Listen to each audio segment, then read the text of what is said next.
20 March 2024. கதை எண் 1. காணாமல் கண்ட காரம். ஒளித்துகளும் அவர் மகள் விழியிசையும் 2024 ஒரு மார்ச் மாத இரவில் டின்னரில் உட்கார்ந்திருந்தார்கள்.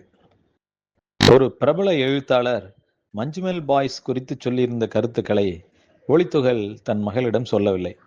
அப்பா, பீன்ஸ் என நினைத்து மிளகாயை சாப்பிட்டு விடாதீர்கள், அவ்வளவுதான், ரொம்ப காரம் என்று எச்சரித்தாள் விழியிசை. அது சரிதான் என்று 2 சொற்களை சொன்ன ஒளித்துகள் அத்தோடு தொடர்ந்தார் நிறுத்தாமல். பீன்ஸ் என நினைத்து மிளகாயை சாப்பிட்டால் காரமாக இருக்கும், ஆனால் மிளகாய் என்று நினைத்து பீன்ஸை சாப்பிட்டால் காரம் இருக்காது.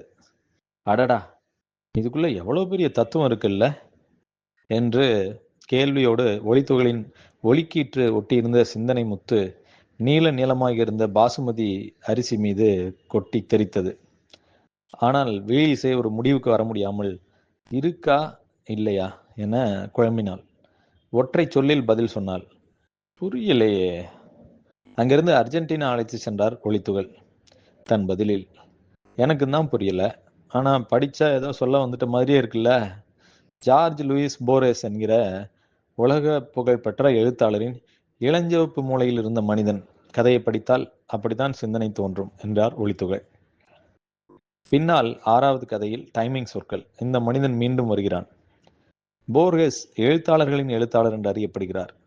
பேனாவிற்கே எழுத்து போல, பூட்டுக்கே சென்ட்டு போல.